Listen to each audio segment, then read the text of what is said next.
Hello cuties, good morning. Today we are going to the class 6th standard English reading comprehension. Already நீங்கள் read பண்ணியிருப்பீங்க. Read the passage and the answer the question அப்படின்னு சொல்லிட்டு நீங்கள் ஒரு topic பார்த்துருப்பீங்க. Term 1ல் கூட இருக்குது நம்ம புக்கில். இதில் நீங்கள் எப்படி இருக்கும் அப்படின்னா, ஒரு பேராகிராஃப் நமக்கு கொடுத்துருவாங்க. அந்த பேராகிராஃப்க்கு கீழே நமக்கு வந்து ஒரு பர்டிகுலராக ஒரு 4 கொஷின்ஸ் அல்லது 5 கொஷின்ஸ் கொடுத்துருப்பாங்க. ஆல்ரெடி நீங்கள் சின்ன கிளாஸ்லேயே படிச்சிருப்பீங்க. இது எப்படி இருக்கும் அப்படின்னா, கொஷின்ஸ் இருக்கும். ஸோ நம்ம அந்த பேராகிராஃப் ரீட் பண்ணிவிட்டு அதுக்கு என்ன ஆன்சரோ அதை நம்ம எழுதுகிற மாதிரி இருக்கும். ரொம்ப ஈஸி தான், சிம்பிள் தான். ஸோ அதுதான் இன்றைக்கி நம்ம வந்து பார்க்க போகிறோம் ஒரு காமனாக. ஸோ ஃபர்ஸ்ட் வந்து a few practical hints to help you do activities under the reading comprehension passage. So இதுக்கு வந்து ஒரு ப்ராக்டிக்கலாக என்னென்ன இது பண்ணணும், அதாவது எப்படி வந்து நம்ம ஸ்டெப் பை ஸ்டெப்பாக அதை வந்து இது பண்ணணும் அப்படின்னு சொல்லிட்டு நமக்கு ஒரு 6 ஸ்டெப் கொடுத்துருக்காங்க. இந்த 6 ஸ்டெப்பில் வந்துட்டு நம்ம என்னென்ன இருக்குது, எப்படி நம்ம அதை வந்து அட்டன் பண்ணணும் அந்த கொஷினை அப்படின்னு சொல்லிட்டு நம்ம ஃபார்மாலிட்டிஸ் பார்க்கலாம். Read the passage. First one பாருங்கள். Read the passage carefully and try to grasp its main theme. அதாவது என்ன தீமோ, அதாவது மெயினான என்ன கண்டென்ட்டோ அதை வந்து நம்ம கேர்ஃபுல்லாக ஃபஸ்ட்டு வந்துட்டு ரீட் பண்ணணும். அந்த பேராகிராஃப் ஃபுல்லாக ரீட் பண்ணிவிட்டு அதில் இருக்கிற என்ன கருத்தோ அதை நம்ம தெரிஞ்சுக்கணும். Pay attention to the meanings of the words, phrases and sentences. So அதில் வந்து என்ன மீனிங் கொடுத்துருக்காங்க, என்ன மீனிங், என்ன அர்த்தத்தில் நமக்கு கொடுத்துருக்காங்க அந்த பேராகிராஃப், அதில் என்னென்ன வேர்ட்ஸ் யூஸ் பண்ணியிருக்காங்க, ஃப்ரேஸ் யூஸ் பண்ணியிருக்காங்க, எப்படிப்பட்ட சென்டென்ஸ் மேக் பண்ணியிருக்காங்க, அதை நம்ம ஃபாலோ பண்ணணும். அந்த பேராகிராஃப் ரீட் பண்ணிவிட்டு சப்போஸ் வந்துட்டு சில டைம் பார்த்தீங்க அப்படின்னா நமக்கு நம்ம லெசன் ஓரியன்டாகவும் கொடுப்பாங்க இந்த காம்ப்ரிஹென்ஷன் அப்படிங்கிறது. அப்படி இல்லைன்னா சில டைம் காமனாக ஏதோ ஒரு டாபிக், ஃபார் எக்ஸாம்பிள் ஃப்ளார்ஸை பற்றியோ இல்லை ஒரு கிரிக்கெட் டீம் பற்றியோ இல்லை எது வேணாலும் இருக்கலாம் வந்துட்டு. ஸோ இந்த மாதிரி கொடுக்க சான்சஸ் இருக்குது. ஸோ நீங்கள் ஹையர் செகண்டரி போக போக உங்களுக்கு வந்து நம்மளுடைய லெசனில் இதுக்கு வந்து 5 மார்க்ஸ் கொடுத்து நமக்கு வந்து கேட்பாங்க. இப்போ நீங்கள் ஜஸ்ட் இது என்னன்னு தெரிஞ்சுக்கிட்டால் போதும். ஜஸ்ட் அதுக்காக தான் நான் உங்களுக்கு இதில் நான் சொல்கிறேன். தேர்ட் பாயிண்ட் பாருங்கள். Grasps the manner in which the writer has developed his ideas and thoughts. அதாவது இதில் ஆத்தர் வந்துட்டு, இந்த ரைட்டர் வந்து இதில் என்ன சொல்ல வராரு அப்படிங்கிற வந்துட்டு அவர் என்ன டெவலப் பண்ணி எழுதியிருக்காரு, என்ன கண்டென்ட் கொடுத்துருக்காருங்கிற விஷயத்த நம்ம நல்லா தெளிவாக தெரிஞ்சுக்கணும். Read all the questions in the sequence and conceptualize the answers. அதாவது வந்துட்டு ஒவ்வொரு கொஷினுக்கும் அதுக்கான ஆன்சர், அதாவது நம்ம கொஷினையும் நம்ம தெளிவாக படிச்சுக்கணும். ஃபஸ்ட்டு வந்து பேராகிராஃப் கரெக்டாக படிச்சுட்டு கொஷினை வந்து நம்ம வந்து தெளிவாக இது பண்ணிக்கிட்டு கடைசியாக தான் ஃபைனலில் நம்ம எங்கே எழுத போகணும், ஆன்சர் எழுத போகணும். ஏன்னா இதுலேயும் ஆன்சர் இருக்குது, பட் இருந்தாலும் நம்ம வந்து பேராகிராஃபி கொஷினை கரெக்டாக ரீட் பண்ணிவிட்டு ஆன்சர் பண்ணுறது நமக்கு பெட்டர். பாருங்கள். ரீட் த 5th ஒன் பாருங்கள். Read the passage again focusing on the content and answer the questions appropriately. மறுபடியும் என்ன பண்ணணும், நல்லா பேசேஜ் அந்த பேராகிராஃப் நல்லா ரீட் பண்ணணும். ரீட் பண்ணிவிட்டு அதில் என்ன கண்டென்ட்டோ அதை நம்ம நல்லா அண்டர்ஸ்டாண்ட் பண்ணிக்கணும். ஃபைனலாக அந்த கொஷினுக்கு என்ன ஆன்சரோ அப்படிங்கிறது நம்ம வந்து ஜஸ்ட் ஒரு ரீகால் மாதிரி பண்ணி நம்ம வந்து ஜஸ்ட் ஒரு மாடிஃபை பண்ணிக்கலாம். அந்த இடத்துல வந்துட்டு மார்க் பண்ணி வச்சுக்கலாம்.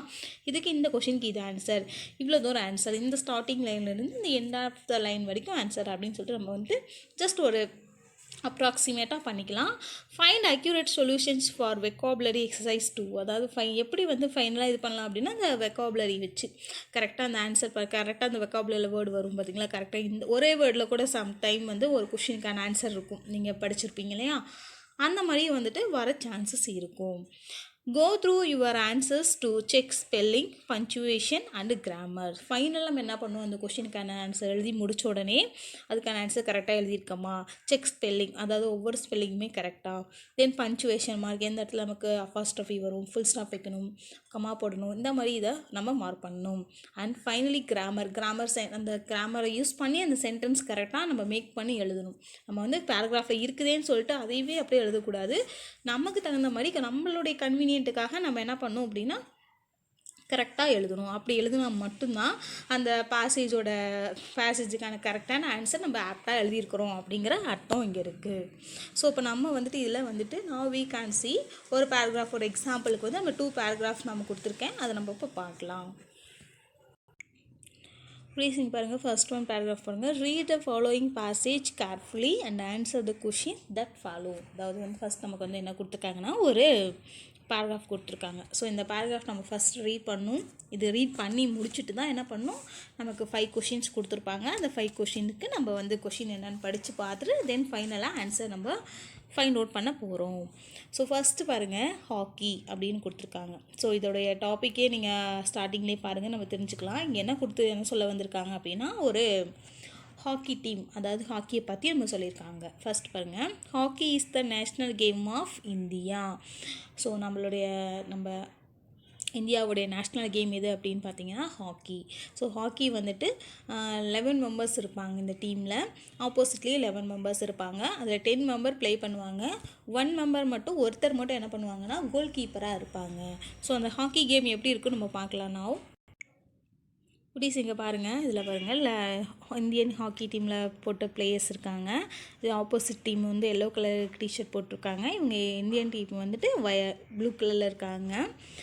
இதில் வந்துட்டு 10 மெம்பர்ஸ் வந்து இந்த மாதிரி ஹாக்கி, இங்கே பாருங்கள், இந்த வளைவு மாதிரி ஒரு ஸ்டிக் மாதிரி வச்சு அந்த இடத்துல பால் வந்து ரோல் பண்ணி எடுத்துகிட்டு போவாங்க. அவங்களுடைய இதுக்கு கொண்டு போய் அவங்களுடைய இதில் போடுவாங்க வந்துட்டு. ஸோ இதில் பார்த்தீங்க அப்படின்னா ஹேண்டெல்லாம் யூஸ் பண்ணக்கூடாது. ஒன்லி வந்துட்டு இந்த மாதிரி ஸ்டிக் யூஸ் பண்ணி தான் இந்த கேமே விளையாடணும். இதுதான் ஹாக்கி கேம். இதில் வந்துட்டு 11 மெம்பர்ஸ் டோட்டலாக ப்ளே பண்ணுவாங்க. ஸோ 11ல் வந்துட்டு 1 மெம்பர் மட்டும் கோல் கீப்பராக இருப்பார். மீதி ரிமைனிங் 10 மெம்பர்ஸ் வந்துட்டு ஜஸ்ட்டு உள்ளே ப்ளே பண்ணிகிட்ருப்பாங்க. இந்த மாதிரி அந்த பாலை வந்துட்டு சர்க்கிள் பண்ணிகிட்ருப்பாங்க. மாற்றி மாற்றி அவங்க ஆப்போசிட் டீம்லேருந்து வாங்கி ப்ளே பண்ணிகிட்ருப்பாங்க. ஃபைனலாக தான் கோல் பண்ணுவாங்க. ஸோ இதான் ஹாக்கி அப்படின்னு நம்ம பார்த்தாச்சு. Hockey is the national game of India. Hockey அப்படிங்கிறது நம்மளுடைய நேஷ்னல் கேம். ஸோ இந்தியாவுடைய நேஷ்னல் கேம் எது அப்படின்னு பார்த்தீங்கன்னா hockey. So it had a glorious past in India. So இது ரொம்ப ஒரு புகழ் மிகுந்த ஒரு விளையாட்டு. அதாவது ஹாக்கி அப்படிங்கிறது ரொம்ப ஃபேமஸான ஒரு கேமு. பட் இப்போ வந்து நமக்கு ஃபேமஸான கேம் எதுன்னு பார்த்தா கிரிக்கெட்டு அப்படின்னு நம்ம சொல்லுவோம். பட் வந்து இந்தியாவுடைய ஃபேமஸான ஒரு நேஷ்னல் கேமு எதுன்னு பார்த்தீங்கன்னா ஹாக்கி தான். The Indian hockey team had won 6 consecutive Olympic. அதாவது வந்துட்டு இந்தியன் ஹாக்கி டீம் வந்து பார்த்திங்க அப்படின்னா தொடர்ந்து கண்டினியூவஸாகவே ஒலிம்பிக் இது பண்ணியிருக்காங்க. 6 டைமு கான்சிக்யூட்டிவ் அப்படின்னா கண்டினியூவஸாக தொடர்ந்து 6 முறை ஒலிம்பிக் பதக்கத்தை வென்றிருக்காங்க. But present condition is dismal. ஆனால் இப்போ வந்து பார்த்திங்க அப்படின்னா ஹாக்கி அப்படிங்கிறது எங்கே இருக்குதுன்னே தெரியல. ஒரு ரொம்ப இருட்டான உலகத்துக்கு போயிடுச்சு இந்த hockey game. Because hockey is not being much important. ஏன் அப்படின்னா அதுக்கு யாருமே அவ்வளோ இம்பார்ட்டன்ஸ் கொடுக்கறது இல்லை. இப்போ இருக்கிற எல்லா ஸ்போர்ட்ஸ் பர்சனுமே பார்த்திங்க அப்படின்னா மோஸ்ட்லி விமனாக இருந்தால் வந்துட்டு டென்னிஸ் இந்த மாதிரி போகணும், பிளேயராக இருக்கணும் அப்படின்னு நினைக்கிறாங்க. பட் மென் பிளேயர்ஸாக இருந்தாங்க அப்படின்னா மோஸ்ட்லி கிரிக்கெட்டுக்கு தான் இம்பார்ட்டன்ஸ் கொடுக்குறாங்க. இந்த மாதிரி ஹாக்கி அதர் கேம்ஸ்க்கு இம்பார்ட்டன்ஸ் கொடுக்கறது கிடையாது. ஸோ அதனால் இந்த மாதிரி கேமுடைய விளையாடுறவங்க வந்து குறைஞ்சிட்டே போகிறாங்க நாட்டில் அப்படின்னு சொல்கிறாங்க. Still the banner of hockey is held aloft. அதாவது ரொம்ப காலத்துக்கு பிறகு வந்துட்டு ரொம்ப ஒரு அதுக்குன்னு ஒரு தனி இடத்த பிடிச்சது தான் அந்த ஹாக்கி வந்துட்டு. But thanks to the great players. எதனால் வந்துட்டு அது மறுபடியும் ஒரு முன்னுக்கு வந்துச்சு அப்படின்னு பார்த்தீங்க அப்படின்னா 2 great players, Dhyan Chand and Dhanraj Pillay. அதாவது இந்த 2 பிளேயர்ஸ்னால ஹாக்கி வந்து ரொம்ப ஃபேமஸ் ஆகிருந்துச்சு அந்த பீரியடில். அந்த பிளேயர் நேம் என்னதுன்னா தயான்சந்த் அண்ட் தன்ராஜ் பிள்ளை. ஸோ இது நமக்கு பேராகிராஃப். இந்த பேராகிராஃபில் நமக்கு என்ன கொடுத்துருக்காங்க, ஹாக்கி ஒரு நேஷ்னல் கேம், ஒரு இந்தியனுடைய நேஷ்னல் கேம் அப்படின்னு கொடுத்துருக்காங்க. இது ரொம்ப ஒரு ஃபேமஸான ஒரு கேம் இந்தியாவில் அப்படின்னு சொல்லி கொடுத்துருக்காங்க. அது மட்டும் இல்லாத வந்துட்டு இது ஒரு தொடர்ந்து 6 முறை வந்துட்டு ஒலிம்பிக் பதக்கத்தை ஹாக்கி டீமுக்கு இந்தியன் டீம் வாங்கியிருக்காங்கன்னு சொல்லியிருக்காங்க. பட் கொஞ்ச நாளுக்கு அப்புறம் என்ன ஆயிடுச்சு, அது ஒரு இருட்டு உலகத்துக்கு போயிடுச்சு. ஏன் அப்படின்னு பார்த்தீங்கன்னா அதுக்கு யாரும் அவ்வளோவா இம்பார்ட்டன்ஸ் கொடுக்கறது இல்லை. பட் இப்போ வந்துட்டு நிறையா இம்பார்ட்டன்ஸ் கொடுக்குறாங்க. எதனால் அப்படின்னா என்ன ரீசன்னாலனா இந்த மாதிரி பிளேயர்ஸ் 2 கிரேட் பிளேயர்ஸ் யார் அப்படின்னா நம்ம தயான்சந்த் அண்ட் தன்ராஜ் பிள்ளை. இந்த 2 பிளேயர்ஸ்னால தான் ஹாக்கி வந்து மறு உருவம் பெற்று ஒரு முன்னிலை கேமாக வந்துட்டுருக்கு அப்படின்னு சொல்கிறாங்க. இந்த பேராகிராஃபில் நமக்கு இது கொடுத்துருக்காங்க. இப்போ கொஷின்ஸ் பாருங்கள். நமக்கு இதில் 5 கொஷின்ஸ் கொடுத்துருக்காங்க இந்த பேராகிராஃபில். Which is the national game of India? So first நமக்கு என்ன பார்த்தோம் இந்த பேராகிராஃபில், எது நம்மளுடைய நேஷ்னல் கேம் என்ன பார்த்தோம், hockey is the national game of India அப்படின்னு சொல்லிட்டு நம்ம படித்தோம் இல்லையா. ஸோ ஃபர்ஸ்ட் கொஷினுக்கான ஆன்சர் ஜஸ்ட் கெஸ் பண்ணிக்கலாம். இதுதான். State is state the condition of the game in the past. எது வந்துட்டு ஏன் வந்து பாஸ்ட் நம்பிக்கை போச்சு அப்படின்னா ரொம்ப புகழ் பெற்று இருந்துச்சு. It's had glorious past. The Indian hockey team had won 6 consecutive Olympics. எதனால் இது ரொம்ப பழமை வகர்ந்த ஒரு ஃபேமஸான ஹாக்கி டீம் ஹாக்கி அப்படின்னு சொல்கிறோம் அப்படின்னா தொடர்ந்து 6 முறை பார்த்திங்கன்னா ஒலிம்பிக் பதக்கம் கண்டினியூவஸாக வாங்கினாங்க. அந்த காரணத்துக்காக தான் இது ரொம்ப ஒரு ஃபேமஸான ஒரு பாஸ்ட்டாக இருந்தாலும் ரொம்ப ஃபேமஸான ஒரு கேம் அப்படின்னு நம்ம சொல்கிறோம். தேர்ட் ஒன் பாருங்கள். What is the condition of the game now? இப்போ என்ன கண்டிஷனில் இருக்குது? It present is dismal. ரொம்ப ஒரு பின்னோக்கி இருட்டு உலகத்தில் இருந்துச்சு. Because hockey is not being given much important. ஏன் அப்படின்னா இதுக்கு அவ்வளோவா இம்பார்ட்டன்ஸ் யாருமே கொடுக்கறது இல்லை. Why is it so? Most people interested in games such as cricket. அதாவது ஏன் வந்துட்டு இதுக்கு அவ்வளோ இம்பார்ட்டன்ட் கொடுக்கறது இல்லை அப்படின்னு பார்த்தா நம்ம சொன்ன மாதிரி வந்துட்டு மோஸ்ட் ஆஃப் த பீப்புள், அதாவது பிளேயர்ஸ், ஸ்போர்ட்ஸ் பர்சன்ஸ் எல்லாமே வந்துட்டு எதில் இன்ட்ரெஸ்ட்டாக இருக்காங்க? இந்த மாதிரி கிரிக்கெட்லேயும் டென்னிஸ்லேயும் இந்த மாதிரி இதில் இன்ட்ரெஸ்ட்டாக இருக்கிறதுனால ஹாக்கிக்கு யாருமே வந்துட்டு அவ்வளோ இன்ட்ரெஸ்டான பீப்புள்ஸ் கிடைக்கல இல்லை. ஸோ அதனால் ஹாக்கி கேம் யாருக்கும் அவ்வளோக்கும் ரீச் ஆகலை. அதுதான் ஒரு reason. Who are the 2 great players, Indian hockey players mentioned in the passage? இந்த பேசேஜில் நமக்கு 2 கிரேட் பிளேயர்ஸ் யார் சொல்லியிருந்தாங்க? தயான் சந்த் அண்ட் தன்ராஜ் பிள்ளை. அவங்கள பற்றி தான் நம்ம சொல்லியிருந்தாங்க. So now we can see answers பார்க்கலாம். குட்டீஸ் இங்கே பாருங்கள். which is the national game of India? Hockey is the national game of India அப்படின்னு பார்த்தோம். State the condition of the game in the past. It had a glorious past. The Indian hockey team had won 6 consecutive Olympics. So எதனால் அப்படின்னா 6 ஒலிம்பிக்ஸ்லேயும் வந்துட்டு தங்கப்பதக்கம் வந்ததுனால தான் வந்துட்டு அதுக்கு வந்துட்டு ரொம்ப ஃபேமஸான ஒரு க்ளோரியஸான ஒரு கேம் அப்படின்னு சொல்லிக்கிறாங்க. What is the condition of the game? இப்போ என்ன கண்டிஷன் இருந்துச்சு? It present condition is dismal. ரொம்ப ஒரு இதாக இருக்குது. எதனால் அப்படின்னா hockey is not being given much more important. யாருமே அதிகமாக இம்பார்ட்டன்ஸ் கொடுக்கறது இல்லை. ஸோ அதனால் ரொம்ப ஒரு பழைய கேமாக மாறிடுச்சு அது. Fourth question, why is is so? எதனால் அது வந்து ரொம்ப ஃபாஸ்ட்டுக்கு போயிடுச்சு அப்படின்னு கேட்டிங்க அப்படின்னா இப்போ இருக்க most of the interested games such as cricket, tennis are not interested in hockey. So இப்போ இருக்கிற பிளேயர்ஸ் எல்லாமே வந்து இந்த மாதிரி பார்த்திங்க அப்படின்னா இந்த டென்னிஸ், கிரிக்கெட்டை தான் விளையாட பார்க்குறாங்களே தவிர இந்த மாதிரி ஹாக்கி, இந்த மாதிரி பழமையான ஒரு ஓல்டான கேமெல்லாம் யாரும் விளையாடுறது இல்லை. ஸோ நம்ம பார்த்தோம் இல்லையா, யாரெல்லாம் 2 இந்தியன் ஹாக்கி பிளேயர்ஸ் யார்? தயான் சந்த் அண்ட் தன்ராஜ் பிள்ளை. இவங்க 2 பேரும் தான் ஃபேமஸான ஹாக்கி பிளேயர்ஸ் அப்படின்னு நம்ம பார்த்தோம். ஸோ இந்த ஃபர்ஸ்ட் பேசேஜில் நமக்கு கொடுத்துருக்காது பார்த்திங்களா குட்டீஸ்? இந்த மாதிரி தான் நமக்கு இருக்கும். ஸோ எக்ஸாம்பிள் நீங்கள் இந்த மாதிரி ஒரு பேராகிராஃப் நமக்கு கொடுத்துருவாங்க. இது கீழே நமக்கு 5 கொஷின்ஸ் கொடுத்துருவாங்க. ஸோ இந்த பேராகிராஃப் ரீட் பண்ணிவிட்டு நமக்கு இதில் என்ன ஆன்சரோ அதை நம்ம ஆன்சர் பண்ணுற மாதிரி இருக்கும். ஸோ குட்டீஸ், now we can see second example. Read the following passage carefully and answer the questions that follow. அதாவது ரெண்டாவது எக்ஸாம்பிள் இப்போ நம்ம பார்க்குறோம். ஃபர்ஸ்ட் எக்ஸாம்பிள் நம்ம வந்துட்டு என்ன பார்த்தோம் அப்படின்னா ஹாக்கி பற்றி நம்ம பார்த்துருந்தோம். இப்போ செகண்ட் எக்ஸாம்பிள் என்ன பார்க்க போகிறோம் அப்படின்னா இந்த passage ரீட் பண்ணி பார்த்தா மட்டும்தான் இதுக்குள்ளே என்ன சொல்லியிருக்காங்க அப்படிங்கிறத ஃபைண்ட் அவுட் பண்ண முடியும். So when you make a promise, keep it even if it costs you more than you expected or you have to work much longer on it than you intended. அதாவது இதில் என்ன சொல்லியிருக்காங்க அப்படின்னா ஒரு promise பற்றி சொல்லியிருக்காங்க. ப்ராமிஸ்னால் என்னது? நம்பிக்கை. அதாவது நம்ம வந்துட்டு ஒரு நம்பிக்கை விதமாக தான் வந்துட்டு என்ன பண்ணுவோம்? ப்ராமிஸ் பண்ணுவோம். ப்ராமிஸ்னால் என்ன சொல்லுவோம் தமிழில்? நம்ம சத்தியம் அப்படின்னு சொல்லுவோம். எதுக்காக நம்ம சத்தியம் பண்ணுவோம்? ஏதோ ஒரு விஷயம் யார்ட்டையும் சொல்லக்கூடாது அப்படின்னு சொல்லிட்டு ஒரு ப்ராமிஸ் பண்ணுவோம். இன்னொருத்தருக்கு நம்ம ப்ராமிஸ் பண்ணி கொடுப்போம், யார்ட்டையும் நீ சொல்லக்கூடாது இந்த விஷயத்த அப்படின்னு சொல்லிட்டு கொடுப்போம். ஸோ அதுதான் இங்கே சொல்லியிருக்காங்க. ஸோ ஒருத்தருக்கு ப்ராமிஸ் பண்ணணும் ப்ராமிஸ் அப்படிங்கிறது ஒரு வேல்யூபிளான ஒரு காஸ்ட், அதாவது விலை மதிக்க முடியாத ஒரு விஷயம். ஸோ அதை அந்த ப்ராமிஸை என்றைக்குமே நம்ம வந்து என்ன பண்ணக்கூடாதுன்னா இழக்கக்கூடாது. ஒருத்தர் நம்மக்கிட்ட எந்த விஷயமே நீங்கள் அடுத்தக்கிட்ட ஷேர் பண்ணக்கூடாதுன்னு சொன்னால் நம்ம அந்த ப்ராமிஸுக்கு தகுந்த மாதிரி நடந்துக்கணும். ஸோ அதான் இங்கே சொல்லியிருக்காங்க. Promise leads to expectation and expectation leads to production. So promise அப்படிங்கிறது வந்துட்டுனா ஒரு எக்ஸ்பெக்டேஷன், யார்ட்டையும் சொல்ல மாட்டேன் அப்படிங்கிற ஒரு நம்பிக்கையில் தான் என்ன பண்ணுவோம், ஒரு விஷயத்த இன்னொருத்தர்கிட்ட சொல்லுவோம். ஸோ அதே மாதிரியே வந்துட்டு நம்ம அந்த நம்பிக்கை இழக்காமல் நம்ம என்ன பண்ணுவோம், அதை காப்பாற்றணும். அந்த ஒரு நம்மக்கிட்ட வந்து ப்ராமிஸ் பண்ணிவிட்டு ஒரு விஷயம் சொன்னாங்கன்னா நம்மளும் அந்த விஷயத்த போய் வெளியே யாருக்கிட்டையுமே ஷேர் பண்ணிக்கக்கூடாது. அதான் சொல்லியிருக்காங்க when we prediction fail we loss are the control. So ஒரு சில டைம் வந்து பார்த்திங்க அப்படின்னா சில பேர் வந்து ஒரு ப்ராமிஸ் பண்ணி சொல்லுவாங்க, ஒரு விஷயத்த சொல்லுவாங்க, நீ அப்படியே சொல்லக்கூடாது அப்படின்ட்டு. சில பேர் என்ன பண்ணுவாங்க, அதை இது பண்ணி மறந்துட்டு என்ன பண்ணிடுவாங்க, போய் அடுத்தவங்கிட்ட சொல்லிடுவாங்க. சொல்லக்கூடாது நீ சொல்கிற விஷயத்த போய் உடனே அடுத்தவங்கிட்ட சொல்லிடுவாங்க. ஸோ அந்த இடத்துல லாஸ் ஆஃப் கண்ட்ரோல், அவங்களுடைய ஃபுல்லாகவே வந்து அவங்களுடைய ப்ராமிஸ் அப்படிங்கிற ஒரு விஷயத்த மறந்துட்டு போயிட்டு அந்த விஷயத்த அவங்க செஞ்சுருவாங்க. அந்த மாதிரி செய்யக்கூடாது. Promise seeks trust and bonds people together. Promise அப்படிங்கிறது வந்துட்டு ஒரு நம்பிக்கை. ஸோ ஒருத்தர் கொடுக்கக்கூடிய ஒரு நம்பிக்கை, ஒரு பாண்ட், அதாவது நம்ம கையெழுத்து போடாமையே வந்துட்டு அவங்களுக்கு கொடுக்குற ஒரு அஷ்யூரிட்டி தான் என்னது சொல்லுவோம், ப்ராமிஸ் அப்படின்னு நம்ம சொல்கிறோம். Some people make promise too easily.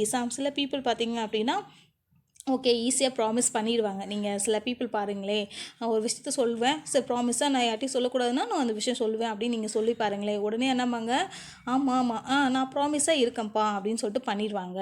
They agree to actions without knowing. But ஆனால் அவங்க என்ன பண்ணுவாங்க, அப்போதைக்கு ஒரு ஆக்ஷன் மட்டும்தான் பண்ணுவாங்களே தவிர அவங்க பின்னாடி போய் உடனே அந்த விஷயத்த ஒருத்தர்கிட்ட ஷேர் பண்ணிக்குவாங்க. So they will be able to keep the promise. அவங்க வந்து அந்த மாதிரி ப்ராமிஸை வந்து காப்பாற்றவே மாட்டாங்க அப்படின்னு சொல்கிறாங்க. Saying yes is socially easier than refusal but can lead disappointment and decreased interest. அதாவது வந்துட்டு ப்ராமிஸை வந்து தவற விட்டாங்க அப்படின்னு என்ன நடக்கும் அப்படின்னா வந்துட்டு டிசப்பாயின்மெண்ட், அவங்கள வந்து அவமானப்படுத்துகிற மாதிரி ஒரு விஷயம் நடக்கும்.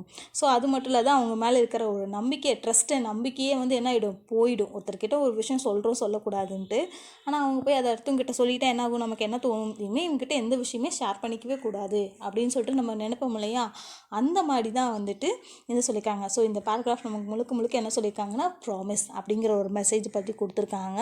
ஒருத்தருக்கு ப்ராமிஸ் பண்ணுனா நம்ம வந்து அது கடைசி வரைக்கும் காப்பாற்றணும். இப்போ அப்படி இல்லைன்னா நம்ம அவங்ககிட்ட வந்து ப்ராமிஸ் சொல்லவே கூடாது. நான் அடுத்தவங்கிட்ட சொல்லிடுவேன் அப்படின்னா அந்த ப்ராமிஸ் பண்ணவே கூடாது நம்ம. அந்த மாதிரி தான் இங்கே சொல்லியிருக்காங்க. ஸோ இந்த பேராகிராஃபில் நமக்கு வந்து ஒரு இதாக மாதிரி கொடுத்துருக்காங்க. ஸோ இதுக்கான கொஷின்ஸ் நம்ம இப்போ பார்க்கலாம். பாருங்கள்.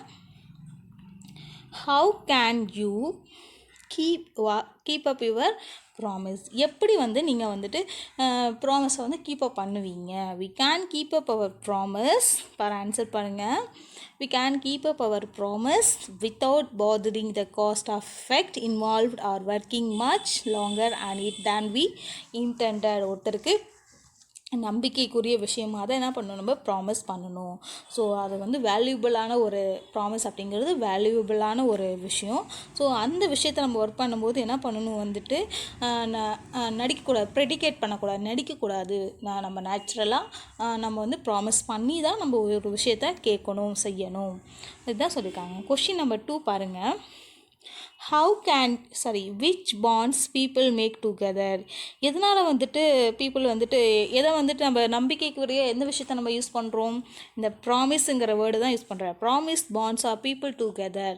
ஸோ நம்ம அந்த கையெழுத்து போட்டு வாங்கலினாலும் வந்துட்டு என்ன பண்ணிக்கிறோம், நம்ம ப்ராமிஸ் அப்படிங்கிற ஒரு வேர்டை யூஸ் பண்ணி ஒருத்தர்கிட்ட ஒரு விஷயத்தை நம்ம சொல்கிறோம். So promise bonds to people. இந்த இடத்துல பாண்ட் அப்படிங்கிற ஒரு விஷயம் எது அப்படின்னு பார்த்தீங்கன்னா இந்த ப்ராமிஸ் அப்படி. கொஷின் நம்பர் 3 பாருங்கள். How do some people make promise? எப்படி வந்து சில பீப்புள் வந்து ப்ராமிஸ் வந்து உருவாக்குறாங்க. Some people make promise too easily. அதாவது ரொம்ப ஈஸியாகவே சில பீப்புள் வந்து ஈஸியாகவே ப்ராமிஸ் பண்ணுவாங்க, இன்னொருத்தர்கிட்ட இருந்து சொல்லுவாங்க, ஒரு விஷயத்தை ஷேர் பண்ணிக்குவாங்க. கொஷின் நம்பர் 4 பாருங்கள். Is it easy to say no? No, it's not easy to say no. So என்னால் ப்ராமிஸ் பண்ண முடியாது அப்படின்னு சொல்லிட்டு இது உடனே நம்ம சொல்ல முடியாது. ஸோ அது ஒரு ஈஸியான வேர்டு கிடையாது. ஸோ நம்ம எஸ்ன்னு தான் சொல்லுவோம். ஒரு ப்ராமிஸ் நீ எனக்கு பண்ணுறியா அப்படின்னு சொல்லி கேட்டால் நம்ம என்ன பண்ணுவோம், முடிஞ்ச அளவுக்கு ஒரு 75% வந்து நான் உனக்கு பண்ணுறேன், அப்படி ஹெல்ப் பண்ணுவேன் அப்படின்னு சொல்லிட்டு நம்ம பண்ணுவோம். பட் 25% வந்துட்டு நமக்கு வந்து நோ சொல்லலாம். ஸோ இந்த இடத்துல வந்து 75% அப்படிங்கிறது வந்துட்டு ஒரு அப்ராக்சிமேட்டாக நம்ம சொல்கிறோம். எஸ் அப்படிங்கிறத நம்ம சொல்லுவோம் ப்ராமிஸ் அப்படிங்கிற ஒரு விஷயத்த வந்துட்டு. ஸோ கொஷின் நம்பர் 5 பாருங்கள், what will happen when you fail in your promise. So இதுவே வந்துட்டு உங்களுடைய ப்ராமிஸ் வந்து ஃபெயில் ஆயிடுச்சு அப்படின்னா நீங்கள் உங்களுடைய ரியாக்ஷன் எப்படி இருக்கும், என்ன நடக்கும் அப்படின்னு பார்த்தோன்னா, if you fail and our promise, அதான் நம்மளோட ப்ராமிஸ் வந்து ஃபெயில் ஆயிடுச்சு அப்படின்னா then that will lead to disappointment. அதான் ரொம்ப ஒரு வெறுப்பாயிடும் வந்துட்டு, இன்னும் யாருக்கும் ஒரு விஷயத்த சொல்லக்கூடாது, ஒருத்தருக்கு நம்ம ப்ராமிஸ் பண்ணக்கூடாது அப்படின்னு நமக்கு ஒரு வெறுப்பு வந்துடும். அண்ட் டிக்ரீஸ் த ட்ரஸ்ட், அதாவது ஒரு நம்பிக்கை அப்படிங்கிறது நமக்கு நம்மை விட்டு போயிடும். ப்ராமிஸ் இல்லைனா, நம்பிக்கை அப்படிங்கிற ஒரு விஷயம் இல்லைனாவே என்ன ஆகிடும், நமக்கு வந்துட்டு ஒரு அதுக்கு ஆப்போசிட்டாக என்ன நடக்கும், நமக்கு வந்துட்டு ஏதாவது நம்ம வேறு எதாவது நினைப்போம் அப்படின்னு சொல்லி தோணும். ஸோ இந்த மாதிரி இந்த பேராகிராஃப் நமக்கு கொடுத்துருக்காங்க. இந்த பேராகிராஃப் பார்த்திங்க அப்படின்னா ஒரு ப்ராமிஸ் அப்படிங்கிற ஒரு டாப்பிக்கில் வந்து நமக்கு கொடுத்துருக்காங்க. ஸோ இந்த மாதிரி சில டைம் பார்த்திங்க அப்படின்னா நம்ம லெசன் ஓரியன்டாகவும் இந்த காம்ப்ரிஹென்ஷன் அப்படிங்கிறது வரும். சில டைம் பார்த்திங்கன்னா இந்த ஒரு காமன் டாபிக், நம்ம ஃபஸ்ட் டாபிக் பார்த்தோம் இல்லையா, அந்த ஹாக்கி பற்றி பார்த்தோம் இல்லையா, அந்த மாதிரி கேட்கறதுக்கு நிறைய சான்சஸ் இருக்குது. ஸோ இது ரொம்ப ஈஸியான இதுதான். இந்த பேசேஜ் படித்து பார்த்துட்டு நமக்கு கீழே 5 கொஷின்ஸ் ஆன்சர் பண்ணியிருக்காங்க இல்லையா, இதுக்கு ஆன்சர் நம்ம கொடுத்தா போதும். இது வந்து நம்ம ஹையர் செகண்டரி இன்னும் போக போக நமக்கு நம்மளோட ஸ்டாண்டர்டில் வரும். இதுக்கு வந்து 5 மார்க்ஸ் கொடுப்பாங்க. இது நீங்கள் இப்போயே தெரிஞ்சு வச்சுக்கிறது ரொம்ப யூஸ்ஃபுல்லாக இருக்கும். அதுக்காக தான் இந்த இது சொல்லியிருக்கேன். ஏற்கனவே நம்ம லெட்டர் ரைட்டிங் பார்த்துருக்கோம். அது மட்டும் இல்லாத வந்துட்டு கிராமர் நம்ம பார்த்துட்ருக்கோம். ப்ளஸ் இப்போ இது வந்துட்டு ரீடிங் காம்ப்ரிஹென்ஷன் அப்படிங்கிறது இது ஒன் ஆஃப் த ஒரு கிராமர் பார்ட்டில் நமக்கு வரக்கூடிய ஒரு கொஷின் அண்ட் ஆன்சர் தான். ஓகே குட்டீஸ், தேங்க்யூ.